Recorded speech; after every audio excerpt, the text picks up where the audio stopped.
Good evening and welcome to Sunset News this Tuesday evening. As always, we bring you news, community stories, economics, weather, sports, and so much more. I am Glenora Shipura. Getting into the news tonight, the African Union annual Micro, Small and Medium-Sized Enterprises Forum kicked off yesterday at the Vento Country Club. The forum ends on Friday. The forum aims to accelerate the growth of MSMEs in the African Continental Free Trade Area. Tuemo Haidula was there and gave this report. You don't train them, don't blame them. So capacity building is at the root of this whole thing. And Lelouk just got the first certificate of origin, 001. To trade under guided trade initiative. The first of its kind coming out of Nigeria. And I dare say, the Academy Lelouk has is the first of its kind in the entire Africa. So, I will come from the standpoint of training. A lot of youths don't even know what AFCTA stands for. And unless you raise an army of skilled personnel in various fields of endeavor, this whole thing is going to be a dream. So my advice to this congregation is train, train, train. And training has helped Lelouk to position itself. We have a 10-year strategic plan on what is going to happen with AFCTA.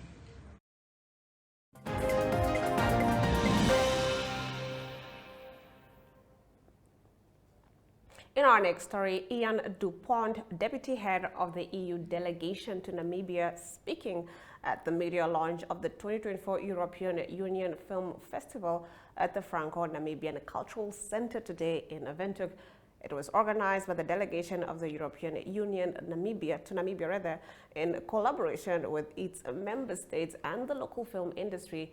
This year's festival themed The Year of Skills will take place over 2 months, running every Wednesday night from the 18th of September until the 13th of November 2024 at the Kinako Cinema Marua Mall. Admission will be free for all screenings. Michael Kayunde gave this report. I also have to thank the Ministry for Information, Communication and Technology through the Namibian Film Commission, also Philippe de la Vera from Oyo, and I can't even begin to pronounce the name, so that's why I said let's keep it at Oyo, but Philippe, you'll teach me later how to say it properly, and our very capable event organizer, Jam Events. So the reason why we host these film festivals every year is not only to celebrate the art of filmmaking, but also because film is one of the best ways for people to understand each other, to understand different cultures. This is true not only between the EU and Namibia, but within Europe as well. And I think the trailers show very well how there are subtle differences between each European country. And I think you immediately see that when you watch the Spanish trailer or the Portuguese trailer or the Polish trailer. They each bring out something different about these countries. And I think that also is the motto of Europe, and that's celebrating unity in diversity. And I think hopefully we can celebrate that with you during this film festival. Practically,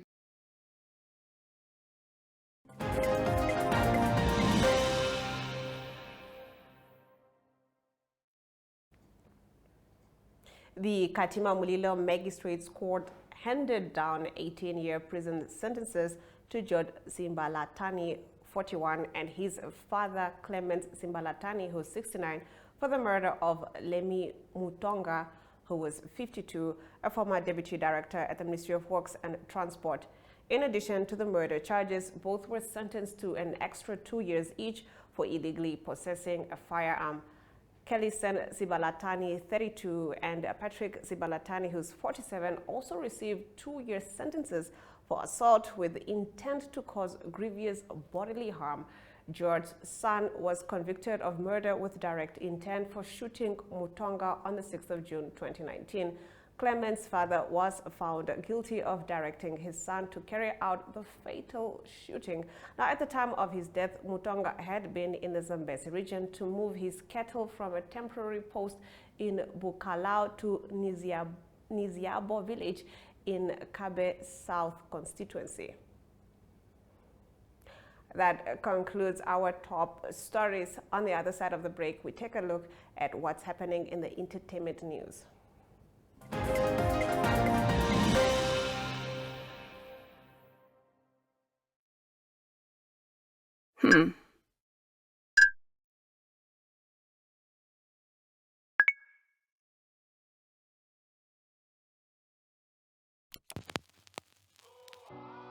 eTicket, your online ticket solution for events and event marketing, bringing you ease of mind and making sure that your event gets out there.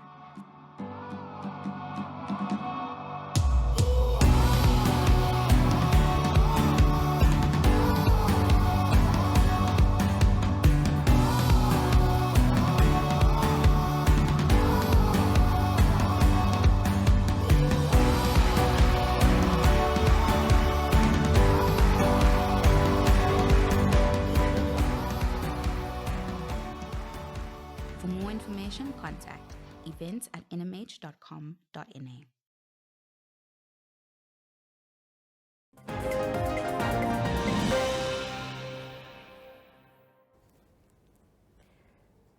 Getting right into our entertainment news, Namibian singer Ms. Gideon is set to perform at New York's Apollo Theater on Thursday, the 26th of September, after winning the Namibia Investment Promotion and Development Board and Next Narrative Africa's Talent Search.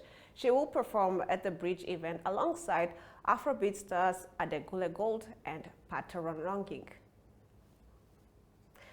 In another update, MultiChoice Namibia has announced it will host a two-day film festival from the 28th to the 29th of September at the Franco-Namibian Cultural Center, bringing together filmmakers, industry professionals, and cinema enthusiasts for a celebration of storytelling through the art of film. The festival will recognize and celebrate productions created under the MultiChoice Namibia Local Content Project, Ombura, while featuring a lineup of screenings, discussions, workshops, networking opportunities, and interactive experiences. That concludes our entertainment news. On the other side of the break, we take a look at our story of the day.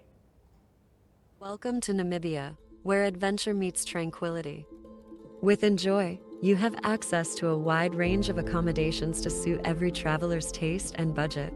Experience the finest dining and hospitality Namibia has to offer. Booking your dream accommodation is just a few clicks away with Enjoy. Join thousands of happy travelers who have trusted Enjoy for their Namibian getaway. Your gateway to unforgettable Namibian adventures.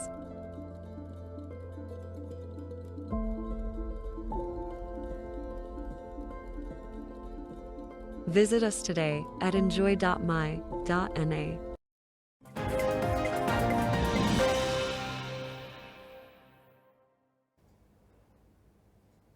President Nangolo Mbumba this morning swore in ambassadors Selma Gihi Namondova, who will represent Namibia in Brazil, Elizabeth Kakukuru for Botswana, and Richard Tsanib for Senegal. Mbumba said the delegates need to stay informed about the current affairs of the country while in their host countries to serve Namibia to the best of their abilities. Elizabeth Kabis reports. Your Excellencies, members of the Diplomatic Corps, the families of the newly appointed diplomats, or we are sending them to diplomatic mission, invited guests, good morning.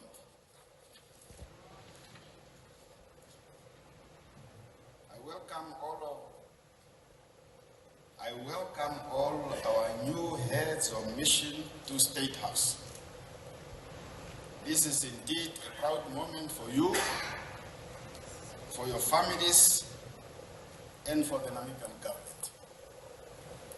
On this day, you are entrusted with the responsibility and given the privilege of representing your motherland abroad.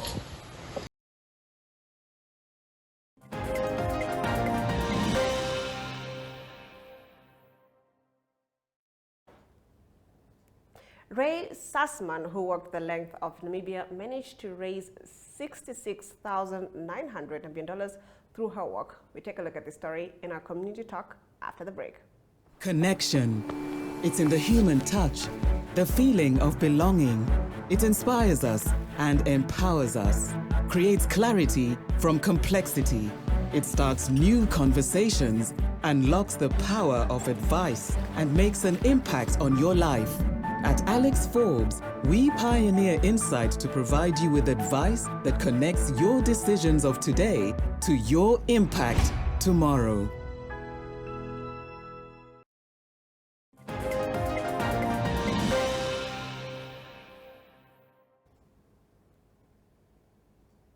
Ray Sussman, who walked the length of Namibia, managed to raise $66,900 through her work for the envisioned Naraville Youth Center in Walvis Bay. She handed over the money to the Walvis Bay Mayor, Trevino Forbes, yesterday at the site of the center. Leandria Mowat was there and gave this report. Ray, you walked 1,820 kilometers to be precise.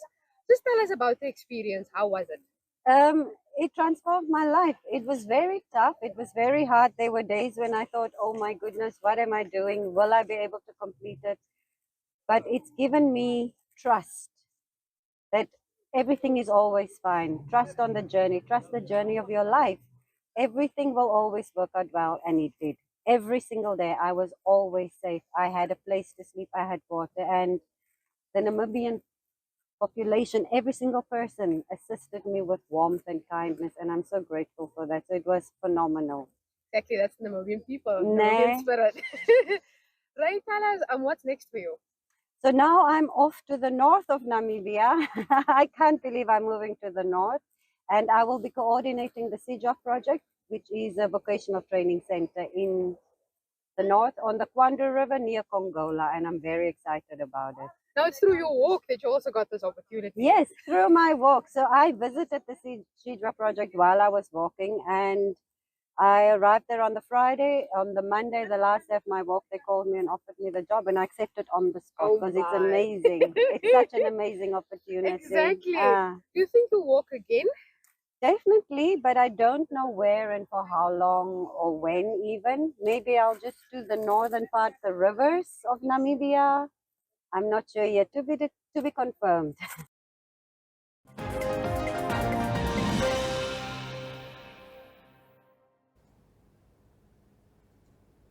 Moving on, according to Economic News, NamPower has signed a $1.4 billion contract with China.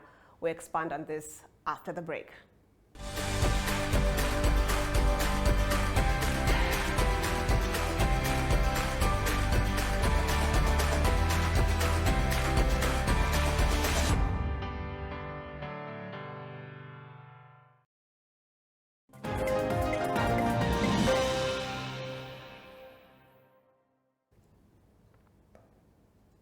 Getting into the economic news, NamPower has signed a $1.4 billion contract with China Jiangxi International Economic and Technical Cooperation in a joint venture with China New Energy Development, Zhejiang, for the engineering, procurement, and construction of a 100-megawatt solar electricity farm 33 kilometers northwest of Roshpina. NamPower MD Kahenge Haulufu calls it a significant milestone, as the largest NamPower-owned solar project to date will mean a brighter future for all, he says. Listen to NamPower's Senior Manager for Generation Projects, Ben Mingeli, and China's Jiangxi's Managing Director in Namibia, Deng Yan, they speak at the signing ceremony. Ogeta Greg contributed this video. Today marks a significant milestone as we gather here for the signing ceremony of the engineering, procurement, and construction contract for the construction of the 100-megawatt Roshpina solar PV power plant. I therefore would like to accord you all a warm welcome to NamPower and thank you for taking time out of your busy schedules to be part of this momentous occasion in the expansion of power generation in the Namibian energy sector, which symbolizes our pledge to investing in renewable energy, innovation, and a brighter future for all. Will be the biggest in the country and will advance our efforts towards achieving self-sufficiency. My name is Deng Ye, the Managing Director of China Jiangxi International Namibia. China Jiangxi International was founded in 1983, and since then, we have successfully delivered over 600 international engineering projects across more than 50 countries. Those projects range from high-rise buildings, roads, bridges, and water conservancy to airports, stadiums, and a power project. For 20 years now, we have been listed among the top 250 international contractors worldwide. Here in Namibia, China Jiangxi International has been active for 20 years, and we have completed 61 projects across the country. In 2019, we completed a 50 megawatt solar energy project in Garissa, Kenya. At this time, in partnership with us is Georgian New Energy, a top-tier photovoltaic manufacturer, renowned for its extensive international experience and exceptional product quality. Together, I'm confident that our joint efforts will ensure the successful execution of this project, create more job opportunities, and make a significant contribution to Namibia's development.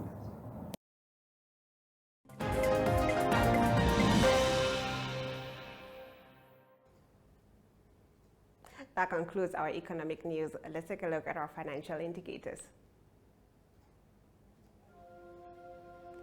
The Namibian dollar trades against the British pound at 23.37, against the euro at 19.76, against the US dollar at 17.94, 2 Namibian dollars and 52 cents gets you 1 Chinese yuan.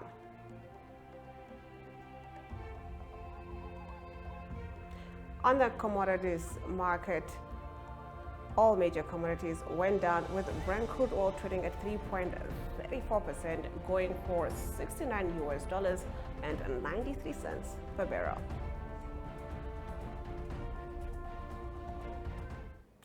Israeli strike in Gaza humanitarian zone and kills 19.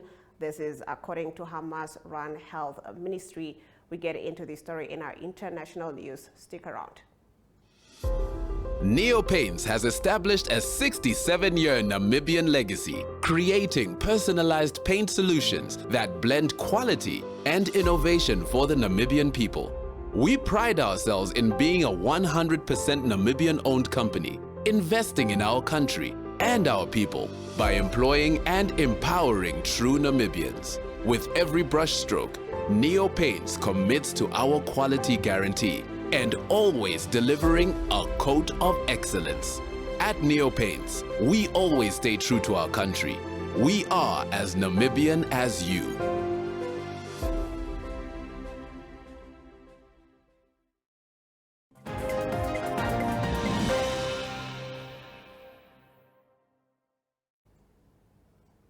At least 19 people have been killed in an overnight Israeli strike in the designated humanitarian zone in southern Gaza, the Hamas-run health ministry says. Witnesses said the strike obliterated an area crowded with tents for displaced Palestinians in Al-Mawasi, southwest of Khan Yunis, leaving huge craters in the sand. The bombing was incredibly intense. People were thrown into the air, one displaced man told the BBC. You can't imagine the devastation. The Israeli military said its aircraft attacked what it called several senior Hamas terrorists operating there, a claim Hamas has denied. The military also disputed the initial death toll put out by the Hamas-run Civil Defense Authority, which reported that rescue teams had recovered more than 40 bodies.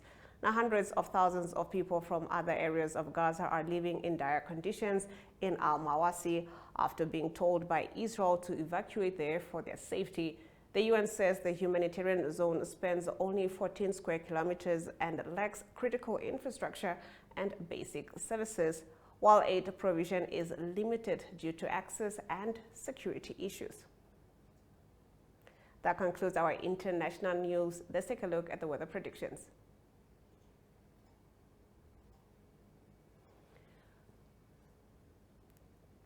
The capital city can expect a minimum of 13 degrees Celsius and a maximum of 28 degrees Celsius with sunny weather condition. Tsumeb can expect partly cloudy conditions with a minimum of 20 degrees Celsius and a maximum of 34 degrees Celsius. Rundu and Katiba Mlilo can expect partly cloudy conditions as well.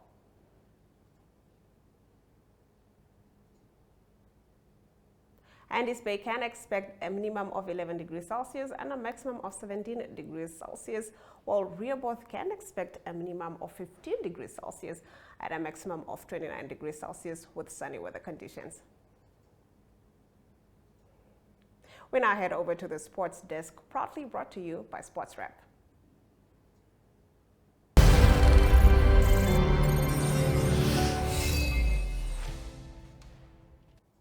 Well, good evening, viewers. On today's Sunset News brought to you by Sportrap. Before we do have a look at everything, as you can see in the background, that is the view we had on Sunday at the Nedbank City Dash. But moving over to what we have, of course, we'll start off with the Capricorn Eagles, who are doing very well in the Tri-Series as they beat Zimbabwe by 3 wickets. We are, of course, very proud of the Capricorn Eagles that are doing really, really well in cricket, and they are moving up the ranks slowly but surely. In other events, we had a 2-day event that took place over the weekend, the Oshihavera Experience, where riders showed up in numbers to take on this 75-kilometer challenge that took place at the Oshihaseman starting point, and that finished off at Midgard. This event ended yesterday, of course, where a few of the winners were also announced. And then the main event that also took place on Sunday, which was the Nedbank City Dash, took place in the heart of Windhoek at Zoo Park, where over 2,000 runners showed up in numbers to come take on this amazing challenge. In the elite women category, we did catch up with Martha Shivolo. She was crowned the winner, so please do hear what she has to say.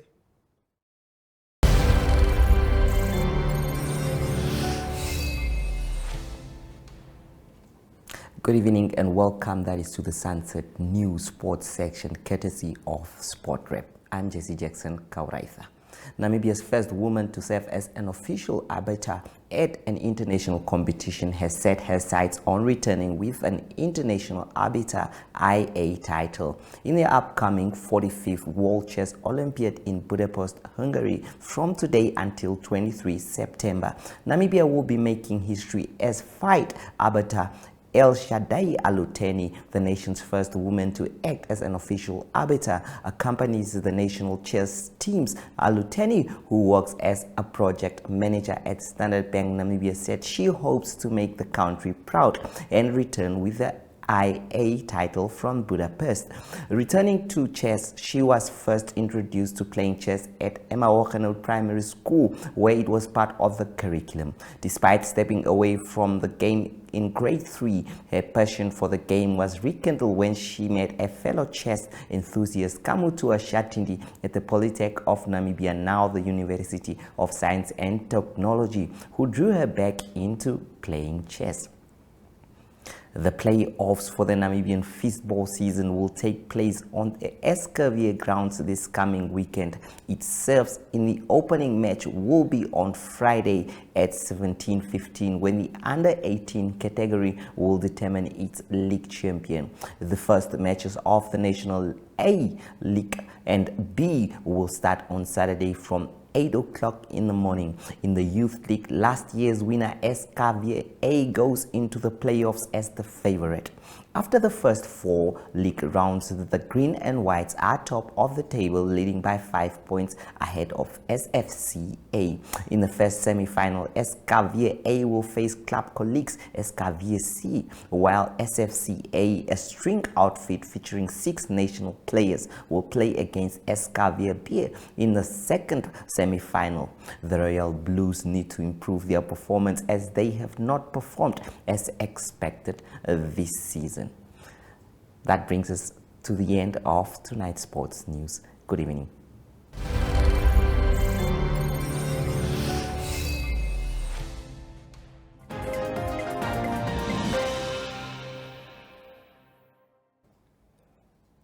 And with that, we've come to the end of the broadcast. Do make sure you join Sunset News on Facebook, on all the NMH platforms on weekdays, as well as on our website, oneup2.com. Sunset News screens on DSTV channel 285 and GoTV channel 25, Mondays to Thursday from 7:30 p.m. to 8 p.m. I am Glenn Rashipura, and this has been Sunset News. Don't end your day without us.